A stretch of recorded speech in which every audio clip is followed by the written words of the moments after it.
Aujourd'hui, j'aimerais parler d'une qualité indispensable que le Seigneur attend de nous tous. Une qualité qui va vous permettre d'atteindre des dimensions dont vous n'avez pas idée. Et cette qualité, elle est nécessaire pour le disciple que nous sommes. Elle est nécessaire pour tout homme, toute femme qui souhaite marcher avec Dieu. Et qui plus est, c'est une qualité qui est aussi nécessaire et davantage nécessaire pour toute personne qui aspire à servir Dieu. Et bien évidemment, Dieu nous appelle à marcher dans cette qualité-là. Sans cette qualité, vous n'allez jamais atteindre certaines dimensions. Sans cette qualité, vous n'allez jamais être fiable, être un instrument efficace, un instrument exceptionnel pour Dieu. Et quand nous voulons rentrer dans 2026, avec justement une nouvelle vision, un homme renouvelé, nous voulons tous être un instrument exceptionnel entre les mains de Dieu. Qui veut être un instrument entre les mains de Dieu?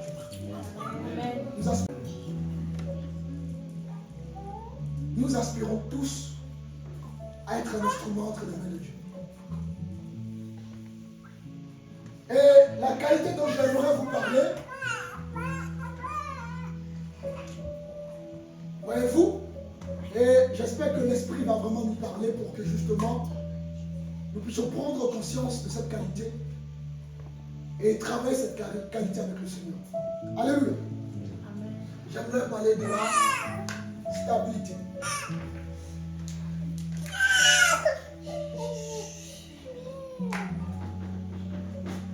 La stabilité.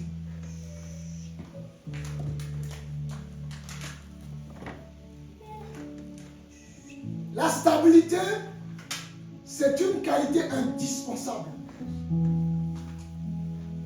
Un homme et une femme qui se laissent diriger par ses émotions et qui n'est pas stable dans sa vie de foi, d'ailleurs de la même de la vie de foi, qui n'est pas tout simplement stable dans sa vie tout court, ne peut pas aller loin. Vous ne pouvez pas aller loin si vous ne travaillez pas ces choses avec Dieu. La stabilité émotionnelle, la stabilité spirituelle, la stabilité dans votre vie de tous les jours. Nous sommes dans une société où les gens ne sont pas stables. Vous pouvez le constater sur les réseaux sociaux, vous qui êtes sur les réseaux sociaux. Vous pouvez le constater dans votre environnement. Les gens ne sont pas stables. Vous ne pouvez pas vous fier aux gens. Parce que les gens sont changeants. Quelqu'un vous dit aujourd'hui, quelqu'un vous donne sa parole aujourd'hui, mais demain à la première heure, change d'avis. Vous confiez quelque chose à quelqu'un, demain, il change d'avis.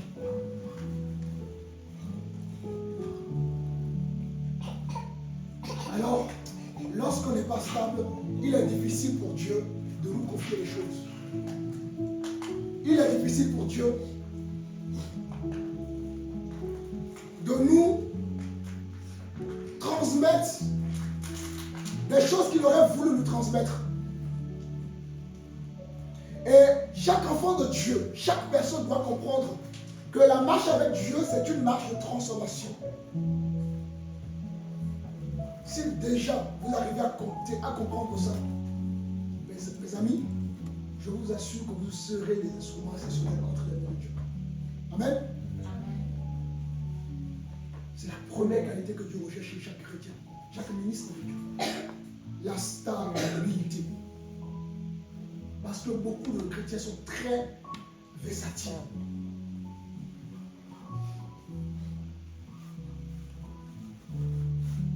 Et nous allons prendre l'exemple d'un apôtre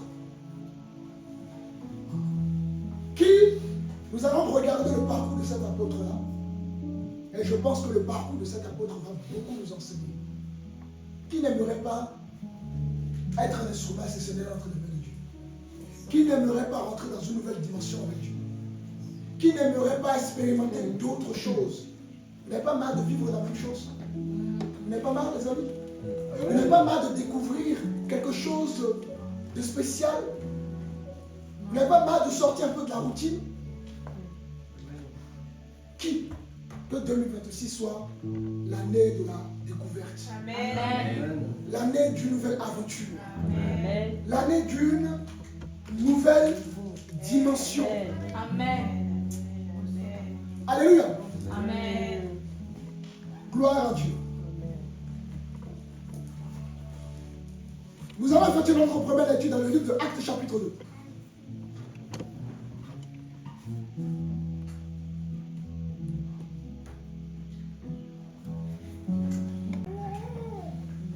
Actes chapitre 2.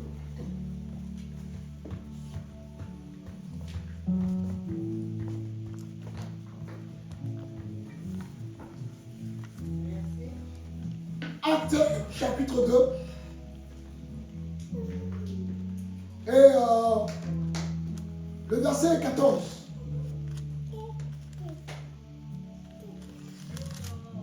Je lis la parole. Alors Pierre se présenta avec les 11 et leva la voix et leur parla en ces termes. Hommes juifs, et vous tous qui séjournez à Jérusalem, sachez ceci et prêtez l'oreille à mes paroles. Alléluia. Voici un homme qui va se tenir devant toute une foule. Rappelez-vous, Judas va trahir le maître. Et il restait combien de disciples? Combien? Il restait combien de disciples? 11. Et parmi les 11 disciples qui restaient, dans le contexte présent de Actes chapitre 2, il s'agissait ici de la Pentecôte. Justement, la promesse qui a été donnée par Jésus, je vous enverrai un esprit descendra sur vous. Et le premier discours qui va être éventué au jour de la Pentecôte, un seul homme avait eu ce discours. Un discours puissant, un discours inspiré, un discours qui va, on va le voir, transformer des vies. Cet homme s'appelle l'apôtre qui? L'apôtre Pierre. Ensuite, descendons dans le verset 41. Suivez, hein, soyez attentifs. Je vous amène quelque part.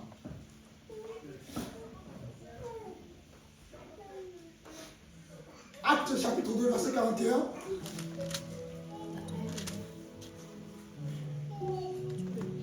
Acte 2, 41. Ceux qui acceptèrent sa parole furent baptisés. Et en ce jour-là, le nombre des disciples s'augmenta d'environ 3000 âmes. Alléluia. Merci. Voilà un homme qui va, par son discours, par le discours qu'il a eu le jour de la Pentecôte, 3000 âmes vont être touchées. Waouh! Quand on voit ça, on se dit waouh! On est impressionné, n'est-ce pas? Vous suivez? Amen. Nous sommes impressionnés, n'est-ce pas? Oui. Ok.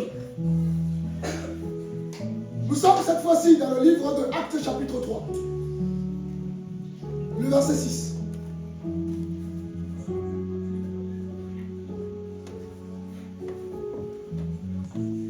Acte 3, le verset 6.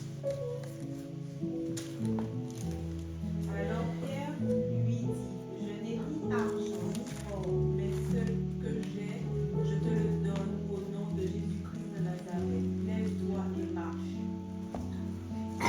Donc, guérison d'un boiteux. Par, encore une fois de plus, l'apôtre Pierre. Il voit un homme et il dit, je n'ai ni or ni argent, mais ce que j'ai, c'est la guérison. Et cet homme se lève. Waouh! Quelle dimension! Je vous emmène quelque part. Nous continuons. Nous sommes cette fois-ci dans le livre de Actes chapitre 5.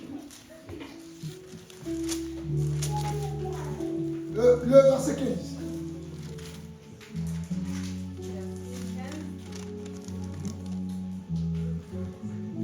On en venait à sortir les malades dans les rues et à les placer sur des civières et des brancards, afin que, lorsque Pierre passerait, son ombre au moins couvre l'homme du feu. Donc, même l'ombre de cet homme, de cet apôtre, guérissait les gens. Mais quand on voit ça, on a presque envie d'être à sa place. Alléluia. Amen. Voilà les grandes choses que Dieu a opérées. Ça, c'est parmi tant d'autres. Je vais vous donner 2-3 exemples pour que vous puissiez bien comprendre le message. Voilà les grandes choses que Dieu va opérer dans la vie de cet homme. Mais de loin, quand on voit ça, on se dit, waouh, quel homme, quelle puissance. Le Seigneur a utilisé l'apôtre Pierre. Mais pour en arriver là, il y a eu un parcours.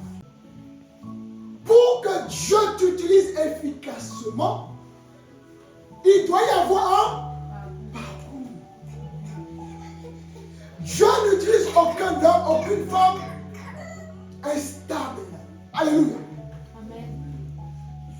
Dieu n'utilise aucun homme et aucune femme tant qu'il n'y a pas eu la transformation. C'est ça le but de la vie chrétienne. Lorsque Dieu touche un homme ou une femme, Dieu a déjà un projet, un but. Parce que la vie chrétienne, ce n'est pas juste pour décorer notre vie. Il y a une vision derrière. Dieu ne t'a pas choisi dans ta famille par hasard.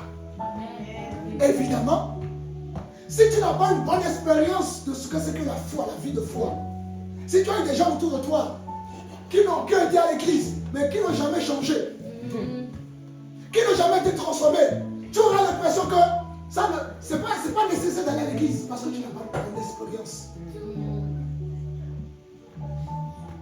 Si tu as appris des bouts de messages passés par là pour avoir la foi, et qu'à un moment donné tu te rends compte que la vie chrétienne est difficile, c'est parce que tu n'as pas bien travaillé ta vie de foi. La foi vient de ce qu'on entend et ce qu'on entend vient de la parole de Dieu. Les amis, je ne vous parle pas de la religion. Ça fait 18 ans que je suis au service de Dieu. Alléluia. Et je sais de quoi je vous parle. Vous tous qui êtes ici, si chacun commence par donner son témoignage, vous aurez du mal à rentrer chez vous. Hein? Alléluia. Amen. Nous avons un Dieu qui est réel. Amen. Chacun d'entre nous, peu importe notre foi, chacun d'entre nous est capable d'identifier Dieu dans sa vie. Parce que Dieu a fait quelque chose dans notre vie. Mais pourquoi Dieu fait des choses dans notre vie? Parce que Dieu veut nous amener quelque part. Écoutez, si tu rencontres une femme ou un homme et tu fondes une famille et qu'il n'y a pas de vision par rapport à ta famille, tu vas tourner en rond, n'est-ce pas? Si tu te lèves aujourd'hui, tu ne sais pas ce que tu vas faire demain, tu vas tourner en rond, n'est-ce pas? Oui. Donc toute chose a besoin d'une vision. Tu vas au travail, tu sais pourquoi tu vas au travail. Amen. Ta foi aussi a besoin d'une Vision. Amen. Alléluia. La vie chrétienne ne consiste pas à tourner en rond. La vie chrétienne ne consiste pas à décorer. La vie chrétienne, n'est-ce pas, consiste à atteindre des objectifs. Et dans 26, pardon, tu vas atteindre des objectifs dont tu n'as pas idée. Amen. Dieu va t'amener dans des dimensions que tu n'as pas idée. Regardez la vie de tous les hommes, des serviteurs de Dieu, des disciples du Seigneur. Il y a des gens qui ont connu la maladie. Mais qu'est-ce que Jésus va dire? La maladie, c'est pour la gloire de Dieu. Amen. Il n'y a rien par hasard. Si tu veux être efficace, Dieu va te faire traverser des moments difficiles. Pour que demain ton témoignage soit puissant. Amen. Parce que demain, lorsque tu vas pouvoir dire, Dieu m'a touché, j'ai eu telle maladie, voilà ce que Dieu m'a fait dans ma vie. Amen. Les gens sont susceptibles de te suivre, de te comprendre, d'être touchés. Amen. Vérité. Si tu n'as pas de témoignage costaud, tu auras du mal à influencer. Amen. Voilà pourquoi Dieu permet des maladies. Dieu permet certaines souffrances. Dieu permet certains désirs dans notre vie. Non pas pour nous maintenir dans la tristesse, mais pour nous construire une histoire. Prêche, pasteur, prêche. Pour nous construire une histoire. Dieu est en train de préparer ton histoire, ma soeur. Aussi difficile que ça puisse paraître. Amen. Dieu est en train de préparer ton histoire. Amen. Dieu ne fait pas du copier-coller. Chacun a un timbre de voix différent. une voix différente, une peau différente, un regard différent. Amen. Donc ton histoire n'est pas l'histoire de la personne B, de la personne à côté. Ton histoire doit être particulière. Ton histoire doit être unique. Amen. Alléluia. Amen. Et Dieu est en train de préparer une histoire unique de chacun. Amen. Voilà pourquoi. Toi, tu vis quelque chose que l'autre ne vit pas. Mais tu dois être suffisamment spirituel. Un homme, une femme de foi pour comprendre Dieu derrière. Il y a des gens qui ont été atteints de sida et qui ont été guéris. Hein. Il y a des gens qui ne marchaient pas hier mais qui marchent aujourd'hui. Ce n'est pas des contes de fées, ce sont des réalités. Amen. Amen. Il y a des gens qui étaient aveugles hier et qui aujourd'hui voient. Amen. Parce que plus Dieu va permettre ces choses dans ta vie, plus ton témoignage serait efficace. Les gens sont susceptibles de t'écouter. Mais quand tu n'as pas d'histoire, les gens ne peuvent pas t'écouter. Tes propos sont juste des mots. Alléluia. Amen. Que ta vie soit un témoignage. Amen. Pour toi-même, pour ta famille et tes enfants. Amen. Et voici un homme que Dieu va utiliser. Mais cet homme avait un problème, avec 4 problèmes particuliers. Le premier problème qu'avait l'apôtre Pierre, d'accord, il était impulsif. Impulsif.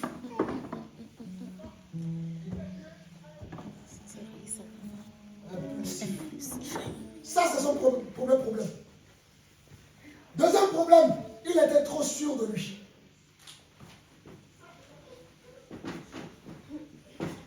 Attention, être sûr de lui, attention, ici, hein, vous pouvez être sûr de quelque chose, mais il ne faut pas vous appuyer sur vous.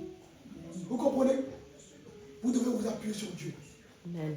Vous comprenez, les amis? Oui. Il Amen. était trop sûr de lui, au lieu d'être sûr au lieu de s'appuyer sur Dieu. Ça, c'était son deuxième problème. Troisième problème, il agit avant de comprendre. Agit avant de comprendre.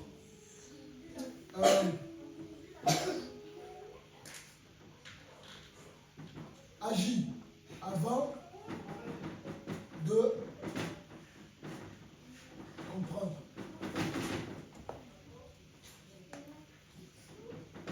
Troisième problème, il agit avant de comprendre. Ça va, vous suivez? Amen. Quatrième problème qu'il avait, il était zélé pour Dieu, mais sans sagesse. Voilà les 4 problèmes qu'avait l'apôtre Pierre. Et donc, il fallait que Dieu travaille tous ces caractères-là pour que justement il soit stable. Ça va? Amen. Celui qui a Matthieu chapitre 16. Alors, verset 13. Jésus étant arrivé dans le territoire de Césarée de Philippe, demanda à ses disciples, Qui suis-je pour dire des hommes, moi le Fils de l'homme? C'est bon, juste le verset 13, ça me suffit. Donc, pour bien comprendre, Jésus, étant arrivé dans le territoire de Césarée, de Philippe, demanda à ses disciples, qui dit donc que je suis? Moi, le Fils de l'homme. Donc, qu'est-ce qui se passe ici? Jésus demande donc à ses disciples, qu'est-ce que les gens disent de moi? D'accord? Vous suivez? Oui. Le verset 14. Vas-y. Ils répondirent, les uns disent que tu es Jean-Baptiste, les autres Élie, les autres Jérémie ou l'un des prophètes. Donc les disciples vont répondre. Les gens disent que tu es ceci, tu es cela, tu es ceci. Jésus dit ok. Alors qu'est-ce qui se passe? Le verset 15. Et vous, leur dit-il, qui dites-vous que je suis? Maintenant, il s'adresse à ses disciples. Ok, les gens disent voilà, je suis ceci, je suis ceci, je suis ceci. Mais vous, mes disciples, le verset 15, hein? Non, d'abord le verset 15. Donc, et vous? Là, tu dis, qui dites-vous que je suis? Le verset 16. Simon Pierre répondit, tu es le Christ, le Fils du Dieu vivant. Amen. Vous voyez la réplique de Simon? Tu es le Christ, le Fils de Dieu vivant. C'est important que vous retenez ça. Tu es le Fils de Dieu vivant. Et regardez ce que Jésus dit juste après. Donc, le verset 17, même jusqu'au verset 18. Jésus reprenait la parole, lui dit, tu es heureux, Simon, fils de Jonas, car ce ne sont pas la chair et le sang qui t'ont révélé cela, mais c'est mon Père qui est dans les cieux. Et moi, je te dis que tu es Pierre, et que sur ce roc, je bâtirai mon église. Ces jours des morts ne prévaudront point contre elle. C'est bon. Donc, Jésus reprend la parole, lui dit, tu es heureux, Simon, fils de Jonas, car ce ne sont pas la chair et le sang qui t'ont révélé cela, mais c'est mon Père qui est dans les cieux.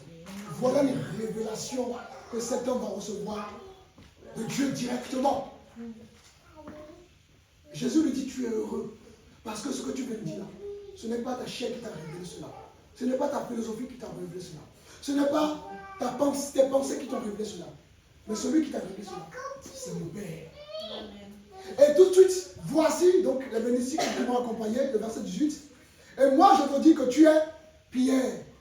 Et sur cette pierre, je bâtirai mon église. Alors, ici, l'église catholique va prendre ça pour dire que le premier pape, c'est l'apôtre Pierre.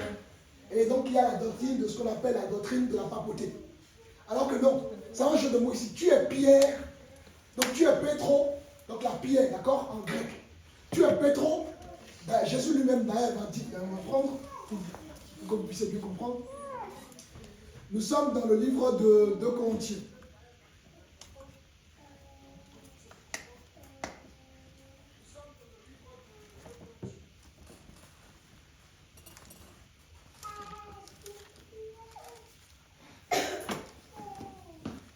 Alors, plutôt Jean chapitre 1. Et quand on le livre, verset 42.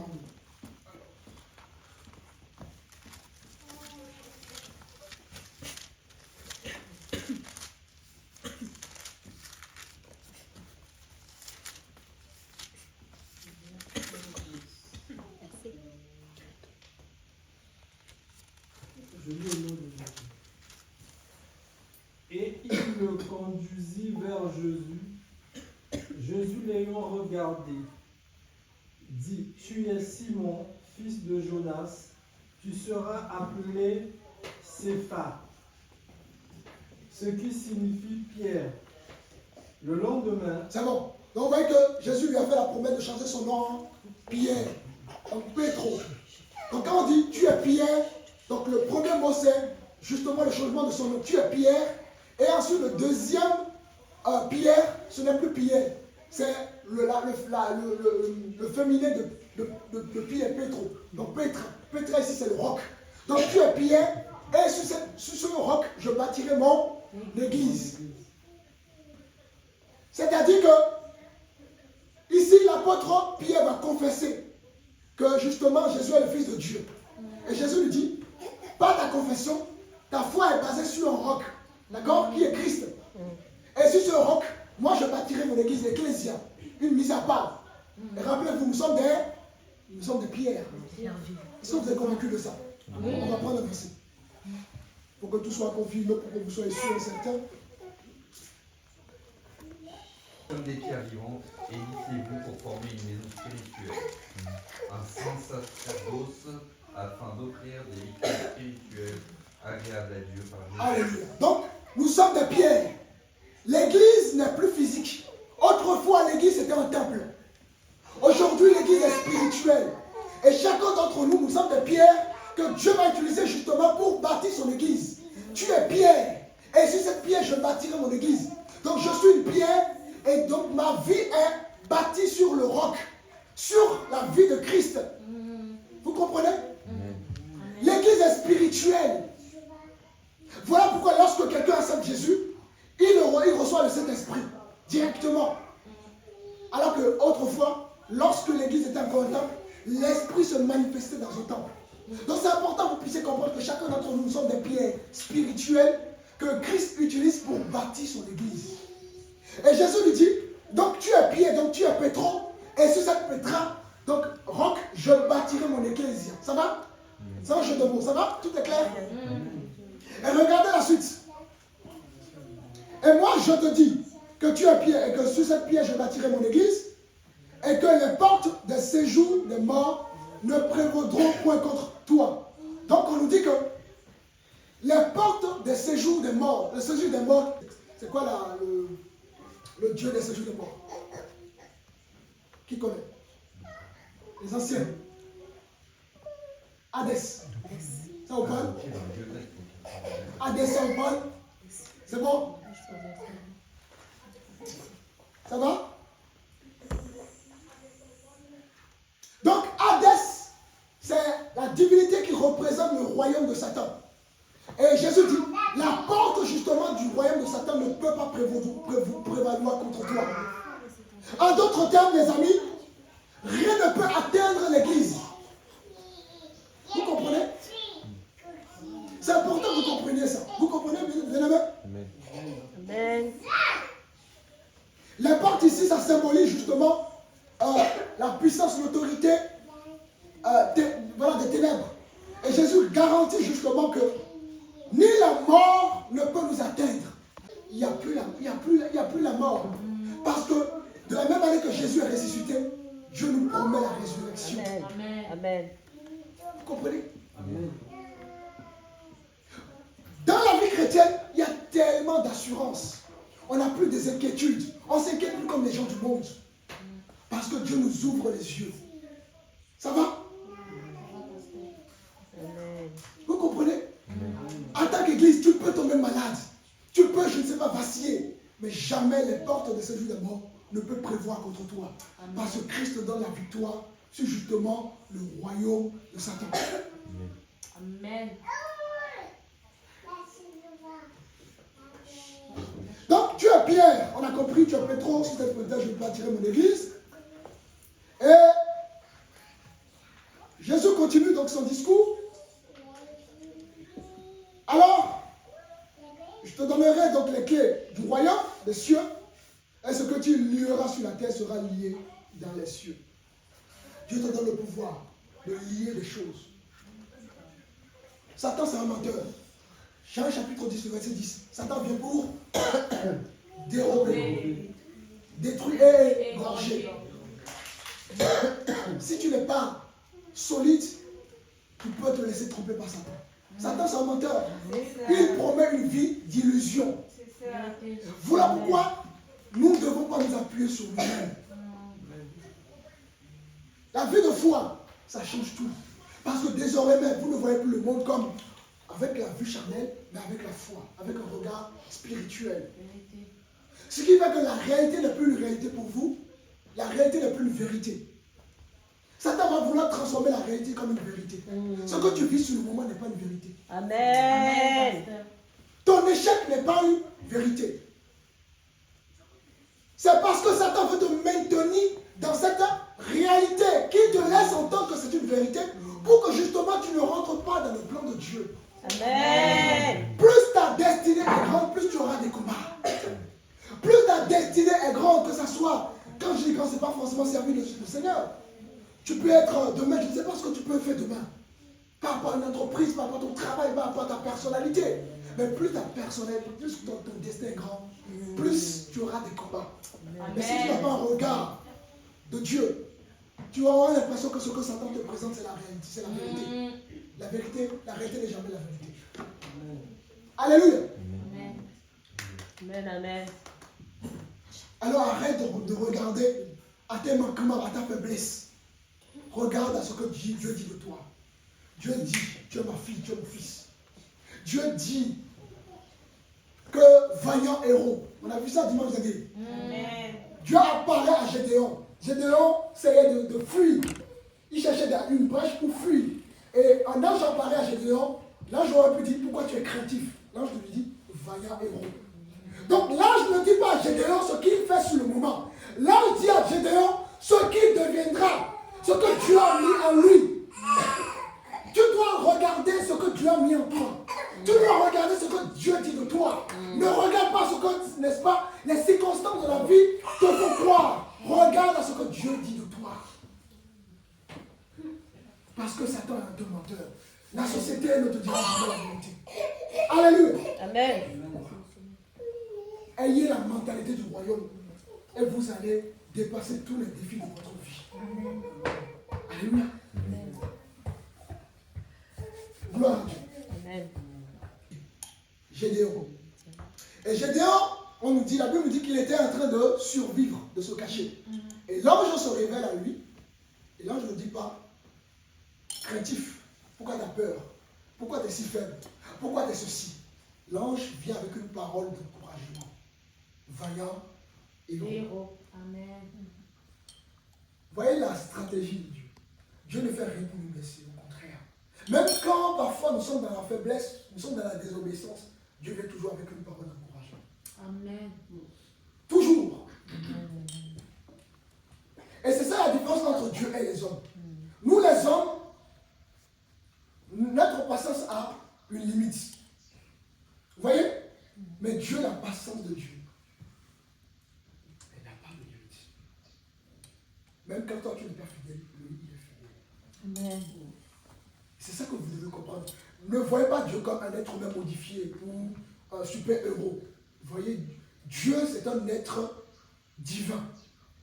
Il ne réagit pas comme nous. Il ne se met pas en colère comme nous. Il n'a pas les émotions comme nous. Voyez? Il ne change pas. Ce qu'il dit, il accomplit toujours. Il tient à ses promesses. Il est le même hier, aujourd'hui et éternellement. Donc à chaque fois que vous avez cette relation avec Dieu, attention à ne pas identifier Dieu comme un être humain. Là où vous êtes déçu par l'homme, vous ne serez jamais déçu par Dieu.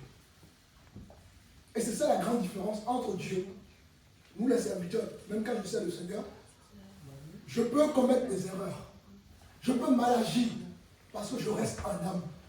Vous savez pourquoi les gens souvent se cachent derrière les hommes de Dieu ont fait ceci parce que, comme ils ont fait ceci, l'Église, parce que souvent, on oublie que les hommes, ce sont des hommes.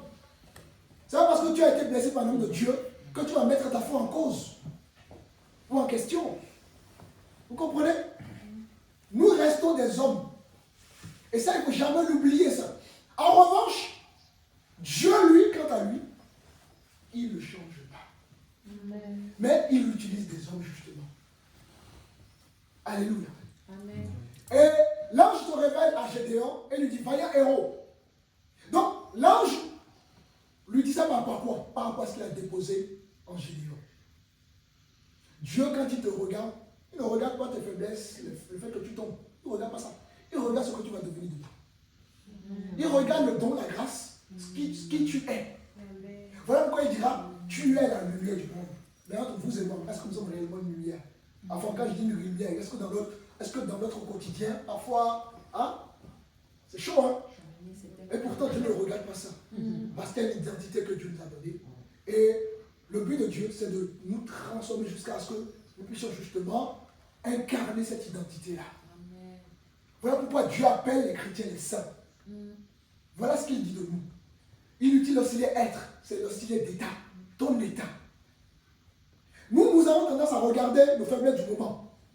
Mais Dieu ne regarde pas nos faiblesses du moment. Et une fois que vous comprenez cela, je vous assure les amis, c'est fini tous les problèmes que vous avez.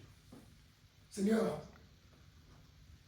je me rends compte que, ok, j'ai encore des choses à travailler. C'est bien d'identifier cela. Mais je te fais confiance parce que toi, tu m'as dit que je devais de ceci. Parce que toi, tu m'as dit, voilà ce que tu as dit sur moi.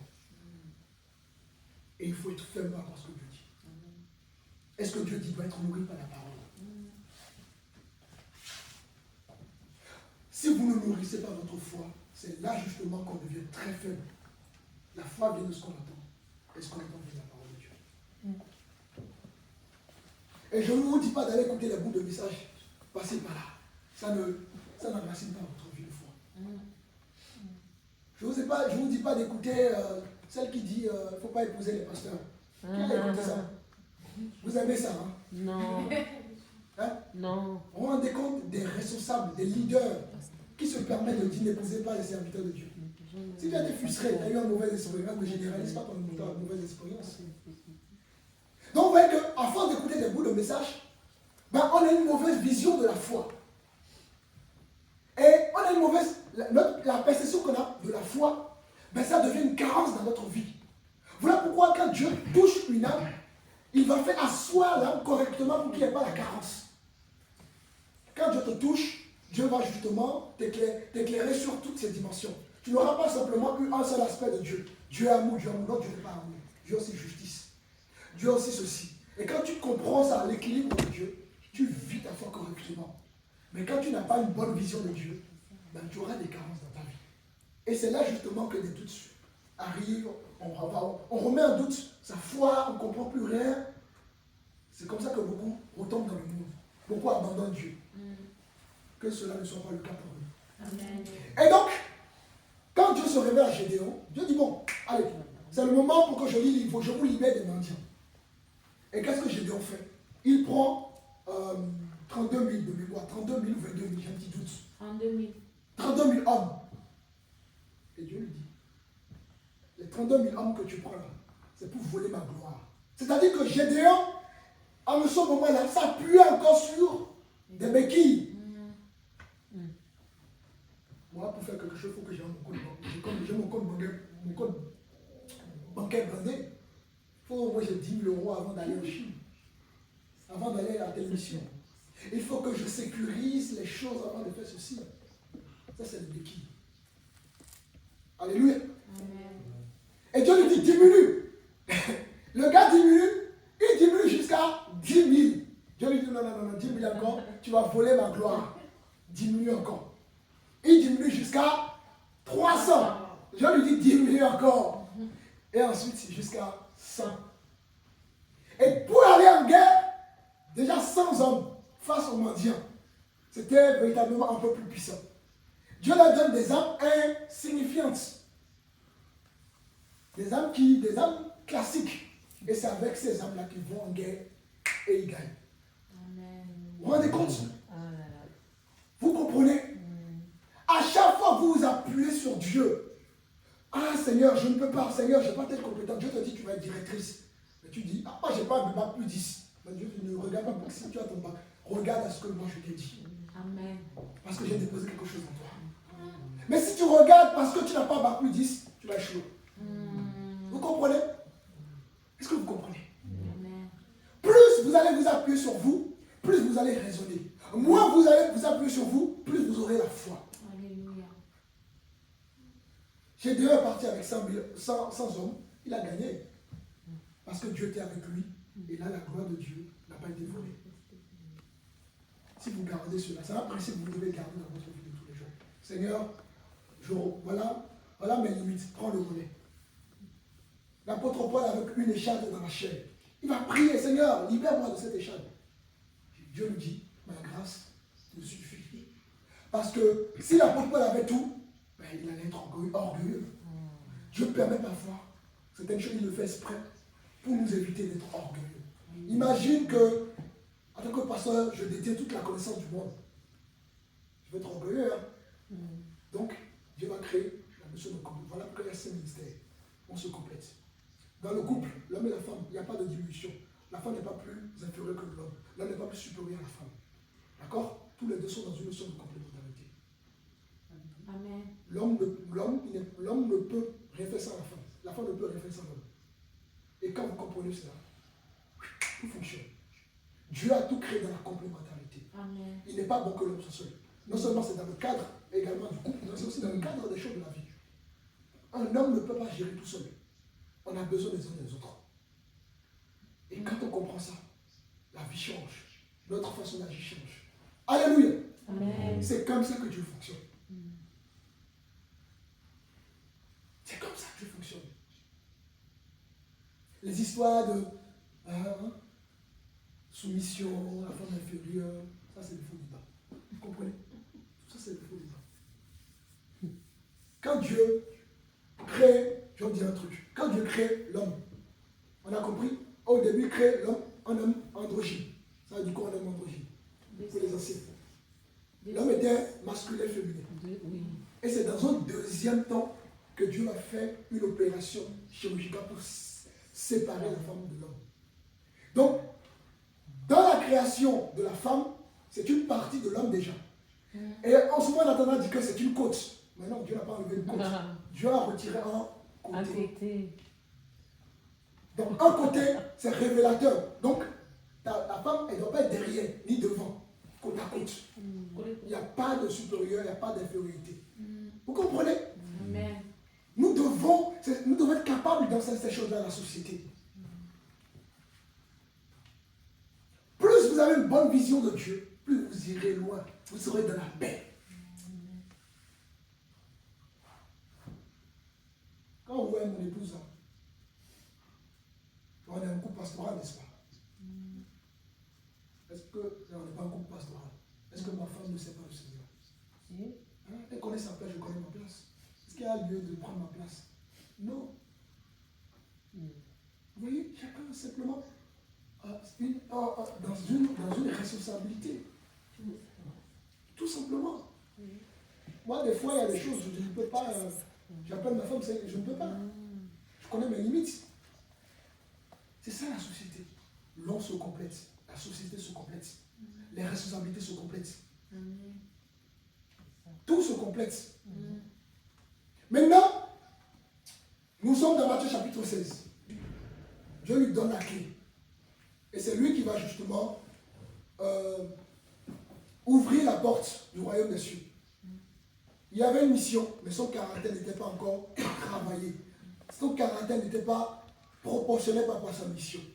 Donc tant que son caractère n'était pas travaillé, il ne pouvait justement pas accomplir justement cette mission-là. Il fallait que son caractère, le fait qu'il soit impulsif, qu'il soit sûr de lui-même, qu'il agit avant de comprendre. Vous voyez? Il fallait que tous ces quatre caractères-là soient travaillés. Alors, nous allons voir d'où le travail a commencé. Le premier point. Nous sommes donc toujours dans Matthieu chapitre 16 et on va lire avec le verset 21.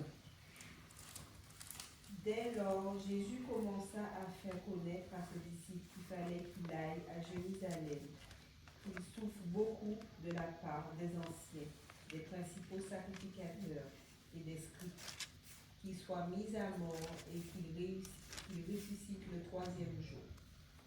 Pierre l'avait pris à part, se mit à reprendre et dit, à Dieu ne plaise, Seigneur, cela n'arrivera pas. C'est bon. Donc ici, Jésus, qu'est-ce qu'il fait? Il va révéler à ses disciples, c'était le moment de la croix, et il révèle à ses disciples donc ce qui allait arriver. Et regardons la réaction de l'apôtre Pierre dans le verset 22. Pierre, l'ayant pris, à part se mit à reprimander et dit, à Dieu ne plaise, Seigneur, cela ne t'arrivera pas. Waouh! Donc Jésus dit un truc, et Pierre reprimande le Seigneur, cela ne va pas t'arriver. Donc ici, l'apôtre Pierre se positionne quelque part pour empêcher le plan de Dieu. Il y avait une vague d'émotion, une forte émotion sur le moment. Et il agissait selon ses émotions sur le moment. Et il dit au Seigneur que, dans le verset 22, on a vu, Seigneur, cela ne t'arrivera pas. Et regardez le verset 23. Mais Jésus se retourna, dit à Pierre, arrière de moi, Satan. Tu mets un scandale, car tes pensées ne sont pas les pensées de Dieu. Mais j'aimerais vous poser une question. N'est-ce pas lui qui avait reçu la révélation il y a tout à l'heure là? Lorsque Jésus pose une question, tu es le Fils de Dieu vivant.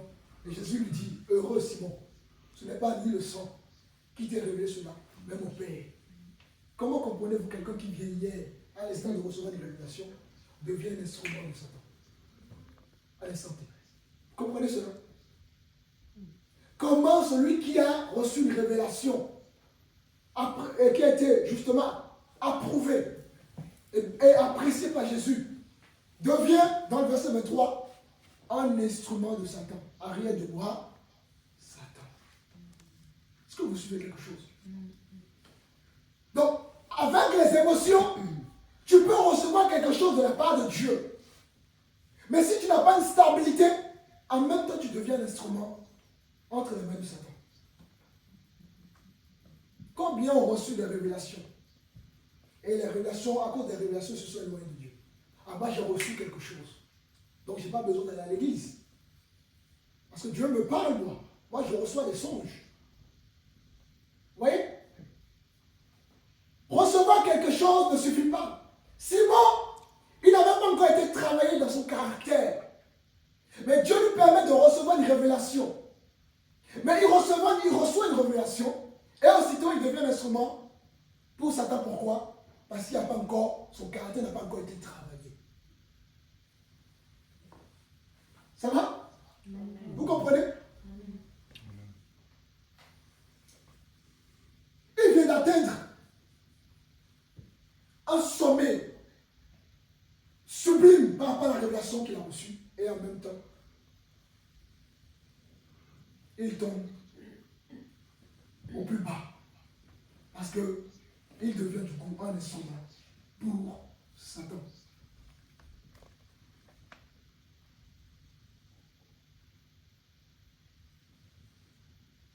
Mais Jésus se retourna, dit à Pierre, arrête de moi Satan. Tu mets un scandale, car tes pensées ne sont pas les pensées de Dieu, mais celles des hommes. Très bien. Donc celui qui avait reçu une révélation devient un instrument pour Satan parce qu'il n'y avait pas encore la stabilité. Pierre agissait sous une vague d'émotions, sur le moment, voulant même empêcher que le plan de Dieu se réalise. Seigneur, cela ne t'arriverait pas. On continue. Le verset 24. Alors Jésus dit à ses disciples, si quelqu'un veut venir après moi, qu'il renonce à lui-même. On laisse tout ça, on va laisser tout ça. On va aller directement dans le verset 31.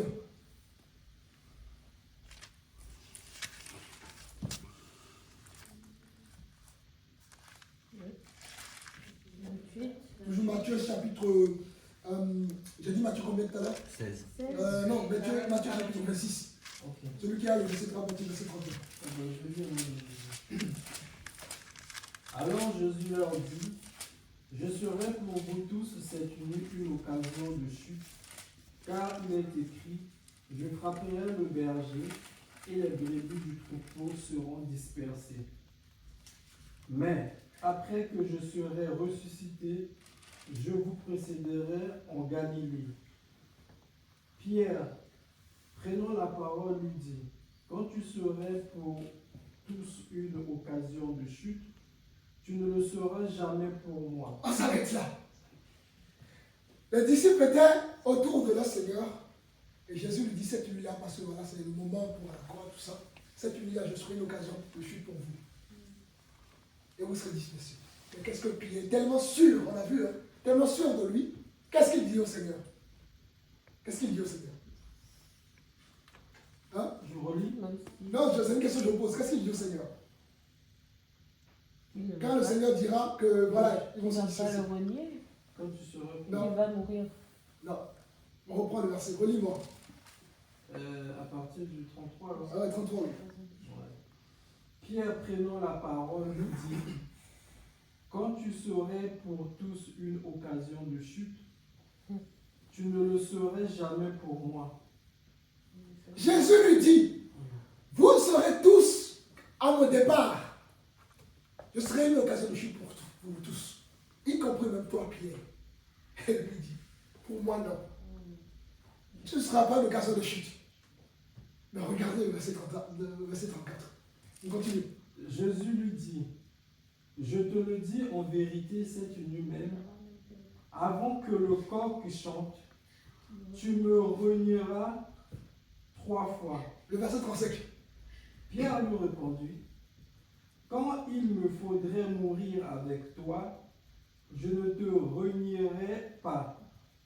Et tous les disciples dirent C'est bon. la même chose. Essayons de comprendre quelque chose. Jésus qui connaît tout. Ils sont conscients que Jésus connaît tout. Et Jésus leur dit, dès mon départ, ma crucifixion, je serai une occasion de chute pour vous tous.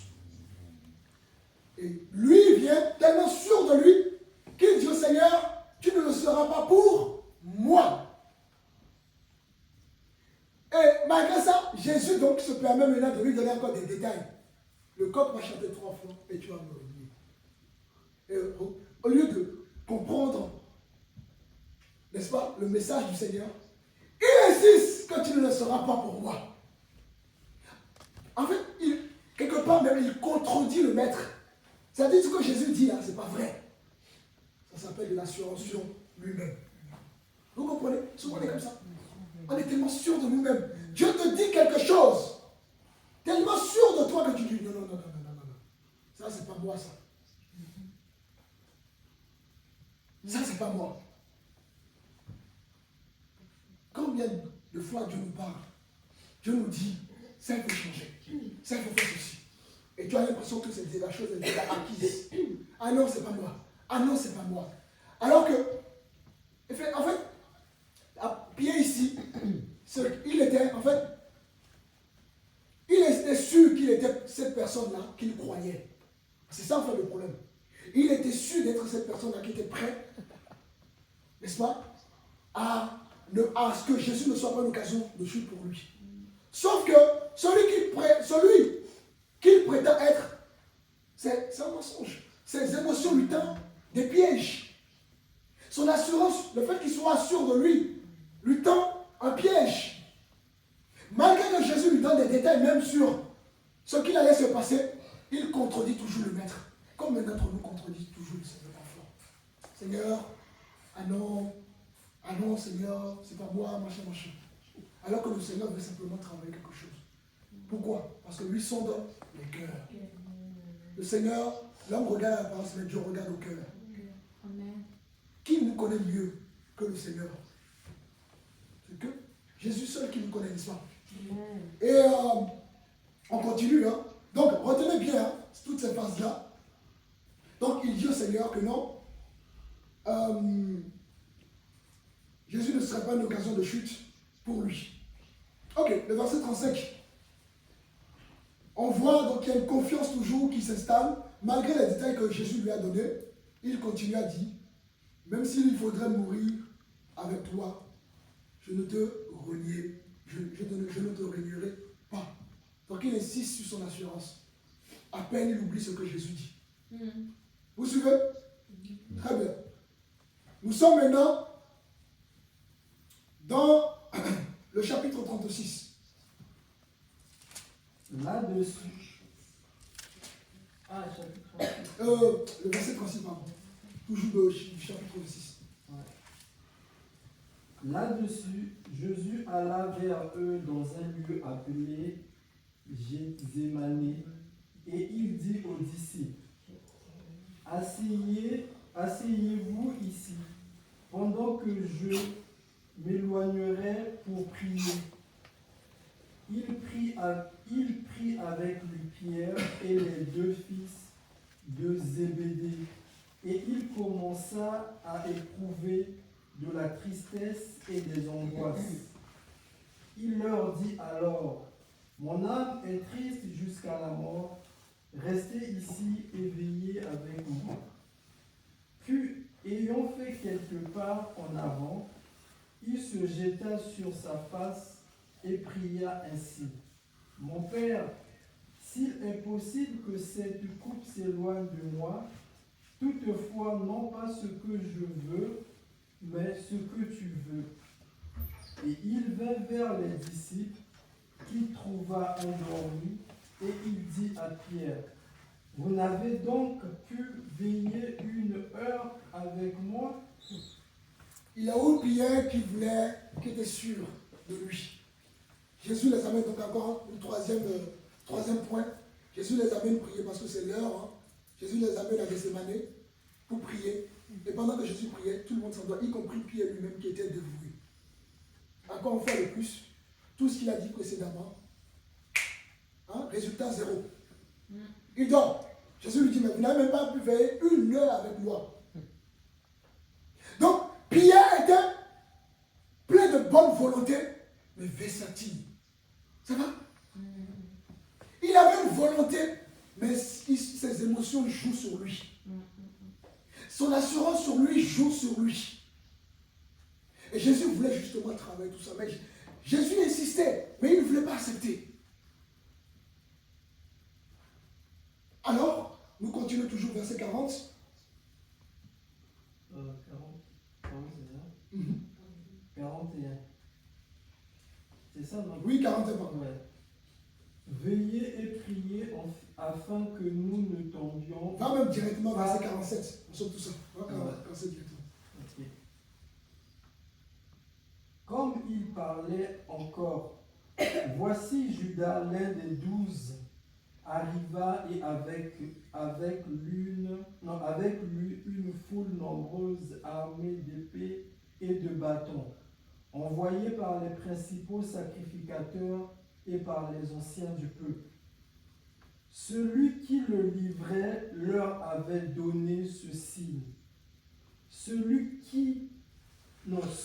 que je baisserai, c'est lui, saisissez-le. Aussitôt s'approchant de Jésus, il dit, salut Rabbi, et il le baissa. Jésus lui dit, mon ami, ce que tu es venu faire, fais-le alors. Ces gens s'avancèrent, mirent la main sur Jésus et le saisirent. Et voici un de ceux qui étaient avec Jésus étendit la main et tira son épée. Il frappa le serviteur du souverain sacrificateur et lui emporta l'oreille. Amen. Encore une autre situation. Les gens viennent, les souverains sacrificateurs viennent pour chercher Jésus. Et en voulant chercher Jésus, qui a coupé les oreilles d'un des serviteurs des sacrificateurs? C'est qui? Toujours Pierre. Donc sur le moment, encore une vague d'émotion, et il agit de façon impulsive. Vous comprenez? Est-ce que cet acte ne montre pas qu'il était prêt à mourir pour Jésus?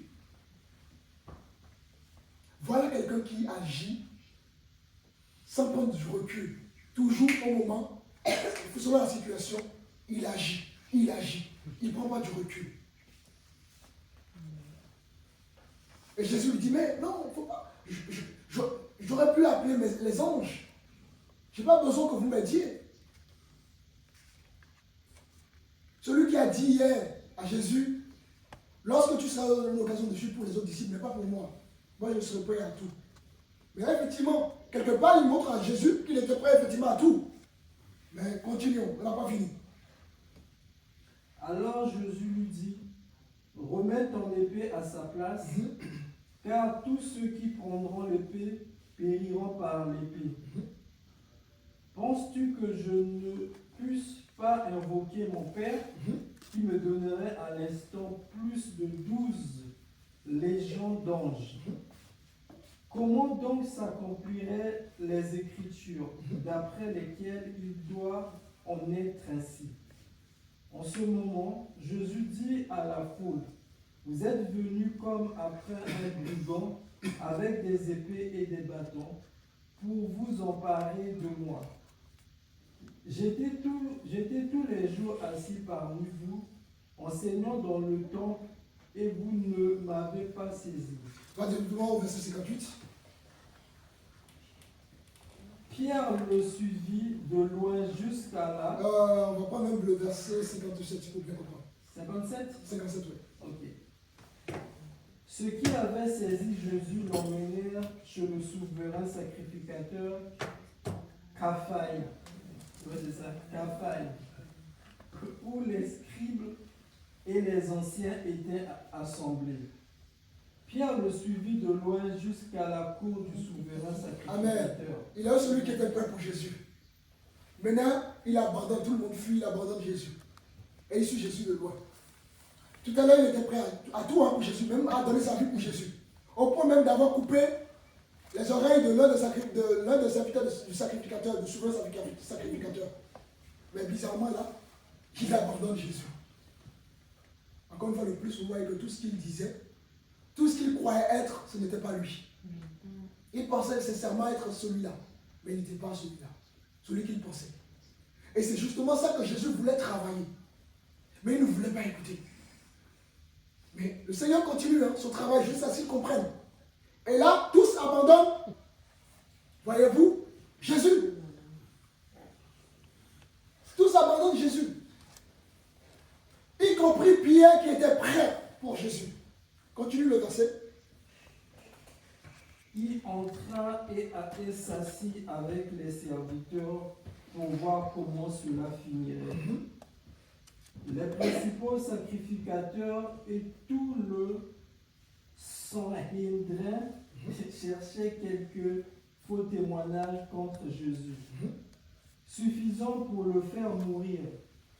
Mais ils n'en trouvèrent point, quoique plusieurs faux témoins se fussent présentés. Enfin, il en vint deux qui dirent, celui-ci a dit, je pus détruire le temple Tu as de Dieu. quel verset là? 61. Va directement dans son. Prends cette 69 pour bien comprendre. Cependant, Pierre était assis dehors dans la cour. Une servante s'approcha de lui et dit, toi aussi tu étais avec Jésus de Galilée. Mais il le nia devant tous. Regardez, la première chose, déjà, il a abandonné Jésus. Et pendant que Jésus se faisait humilier, une servante du souverain sacrificateur va identifier Pierre. Et toi aussi, tu es avec Jésus. Qu'est-ce que l'apôtre Pierre fait? Il nie Jésus. Celui qui était prêt à donner sa vie pour Jésus, hein, il va nier Jésus. Donc, tout ce qu'il... Le fait d'être sûr de lui, ben, il est où son assurance là? Ouais. Finalement, cette vague d'émotions qu'il ressentait, au point même d'être prêt à donner sa vie pour Jésus, ça a complètement disparu. Il va nier Jésus. Mais ce n'est pas fini. Il ira encore plus loin que ça. Continue. Toujours, tu étais dans le verset 70. 70. Donc il disait, je ne sais ce que tu veux dire. Comme il se dirigea vers la porte, une autre servante le vit et dit à ceux qui se trouvaient là, celui-ci était aussi avec Jésus de Nazareth. Il le nia de nouveau avec serment. Donc, deuxième fois, on l'identifie encore une deuxième fois. Et cette fois-ci, il va nier Jésus avec un serment. C'est grave. Donc, le caractère de Pierre n'était pas travaillé. Vous comprenez? Vous voyez le parcours de l'apôtre Pierre? Cette fois-ci, il va nier avec serment. Il oublie tout ce qu'il avait dit à Jésus. Tu ne seras pas l'occasion de chute pour moi. Je serai prêt après à donner ma vie pour toi. Il oublie tout ça. Continue encore. Je ne connais pas cet homme. Peu après, ceux qui étaient là, s'étant approchés, dirent à Pierre, certainement, tu es aussi de ces gens-là, car ton langage te fait reconnaître. Alors il se mit à faire des imprécations et à jurer, je ne connais pas cet homme. Aussitôt, le coq chanta. Donc, précédemment, il nie Jésus. Deuxièmement, il nie Jésus avec serment. Et troisièmement, il nie Jésus cette fois-ci avec c'est quoi le terme? Imprécation. C'est fort, hein? Je ne sais pas si vous vous rendez compte. Et là, le corps va chanter. Et il se souvient maintenant de la parole de Jésus. Wow. Et ensuite, continue. Et Pierre se souvint de la parole que Jésus avait dite. Avant que le coq chante, tu me réuniras 3 fois. Et étant sorti, Il pleura amèrement. Et c'est à partir de là que l'apôtre Pierre comprend qu'il avait un travail à faire sur lui. Et qu'il n'était pas le genre d'homme qu'il croyait être. Et il a fallu que le Seigneur insiste qu'il y ait des situations sur situations. Parce que tant que ce que Jésus lui a dit ne se réalisait pas réellement, il continuerait à être sûr de lui. Parfois, Dieu insiste sur des situations jusqu'à ce qu'on comprenne. Il y a des situations qui reviennent parce qu'on n'a pas... On est en train de... On montre souvent à Dieu, non, c'est pas moi. Non, j'ai pas ça à travailler. Et aussi longtemps que tu vas penser que ça, tu n'as pas ça à travailler, tu vas continuer à vivre une situation difficile. Là, il y a des situations qui auraient pu... Jean l'a dit tout à l'heure, le peuple Israël a fait 40 ans, pourquoi? Désobéissance. Et ils ont tourné en rond. Alors qu'ils auraient pu faire un jour. Parfois, tu peux tourner en rond à cause justement de la désobéissance. 40 ans. C'est fort, hein? On peut tourner en rond parce qu'on refuse d'entendre le Seigneur. On refuse de dire, Seigneur, oui, c'est moi. Oui, je dois te laisser travailler la chose. Non, Seigneur, c'est pas moi. Jusqu'à ce qu'on comprenne. Et il fallait que l'apôtre Pierre vive cette situation pour se dire, ah bon? Ah oui, j'étais pas celui que je pensais être. Et là, il va pleurer. Et là, maintenant, c'est maintenant que le travail de l'esprit va commencer dans sa vie. Et il va laisser le Seigneur maintenant travailler cela. Là, nous avons vu au début ce que le Seigneur fait avec lui, n'est-ce pas? Mais pour en arriver là, vous avez vu le parcours. Mais une fois qu'il va accepter que le Seigneur travaille cela, c'est bon. Vous voyez que Dieu ne faisait pas ça pour, justement, pour que sa vie, pour qu'il continue de vivre une vie où, voilà, tout est toujours plein dans sa vie. Une fois, aussitôt qu'il a compris que le travail doit être effectué dans sa vie, qu'est-ce qui s'est passé? Dieu l'a élevé, Dieu l'a fait grandir, Dieu ne permet rien dans notre vie juste pour son bon plaisir. Il faut que le caractère de Christ se manifeste en nous. Amen. Il faut qu'on puisse manifester le caractère de Christ. Parce que Dieu t'amène quelque part, mais si tu n'as pas le caractère, imagine un ministère qui est impulsif, il va détruire les âmes. Vous savez pourquoi souvent on ne prend pas le temps d'écouter les âmes dans certaines églises? Parce que justement, les gens n'ont pas le caractère de Christ. On ne peut pas... Les gens, chaque personne qui vient avec son parcours, avec son histoire, mais si tu n'as pas la patience, si tu n'es pas à l'écoute, tu vas encore briser les gens. Les gens viennent à l'église pour être restaurés. Mais qu'est-ce que nous constatons? Les gens viennent à l'église pour être encore brisés. Parce que souvent, on n'a pas le caractère de Dieu. On ne sait pas le Seigneur sans avoir le caractère de Dieu. Alléluia. Amen. Si tu n'as pas un caractère qu'il faut, Dieu te confie quelque chose et tu détruis de tes propres mains. Parce que tu n'as pas encore le caractère qu'il faut. Tu n'es pas encore prêt, justement. C'est pour ça que Dieu confie un peu. Et il dira, si Dieu te confie, la parole dira clair que lorsque Dieu te confie une petite chose, et si tu gères bien cette petite chose, Dieu te confie de grandes choses. N'est-ce pas? Mes frères et sœurs, plus vous allez laisser le Seigneur travailler dans votre vie, plus Dieu va vous confier de grandes choses. Vous serez capable, n'est-ce pas, d'assumer certaines responsabilités. Parce que Dieu aurait travaillé votre caractère. Amen. Et 2025, on a vu, je rentre dans ce que Dieu a écrit pour moi. Dieu a des grandes choses pour chacun d'entre vous en 2026. Mais pour ça, il vous faut un caractère de la stabilité. Et si vous laissez le Seigneur travailler ce qu'il faut dans votre vie, chacun se connaît, je vous assure que vous allez vivre quelque chose de magnifique en 2026. Comme l'apôtre Pierre, il a vécu. Il a été un pilier important pour l'église primitive. Mais il a été travaillé. Chacun d'entre nous, quand le Seigneur appelle quelqu'un, Moïse, pareil, quand Dieu appelle Moïse, il a travaillé son caractère. Pourquoi Joseph est passé par des moments difficiles? Parce que tous ces moments-là étaient une formation. Il se retrouve dans la maison de Potiphar. Et la femme de Potiphar, justement, voulait avoir... vous comprenez? Et il a résisté. Vous comprenez? S'il n'avait pas le caractère qu'il faut, il ne serait pas premier ministre de l'Égypte. Plus tu vas vivre dans l'obéissance, tu vas être ferme dans ta foi. Être ferme à être l'obéissant ne veut pas dire que des fois tu n'auras pas des moments de faiblesse. C'est pas ça. Mais c'est-à-dire que tu n'oublies pas l'objectif. Je sais que le Seigneur travaille dans ma vie.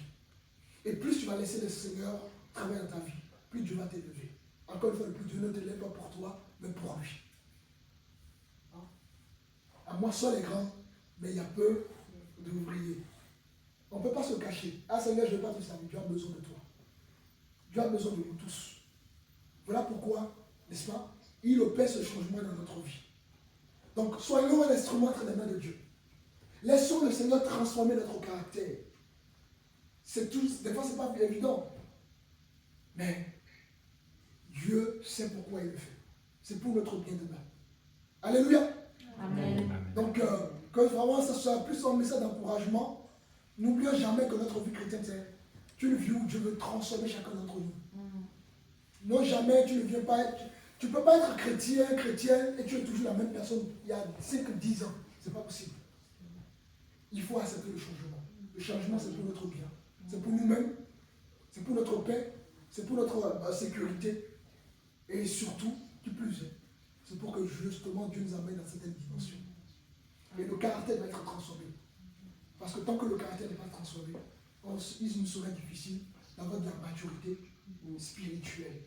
Ainsi donc, maman, c'est moi, je vais m'arrêter sur ce que nous devons démarrer véritablement cette année, chaque jour, demander au Seigneur, Père, qu'est-ce que je dois encore changer dans ma vie? Seigneur, je ne veux plus tourner en rond comme j'ai tourné en rond en 2025.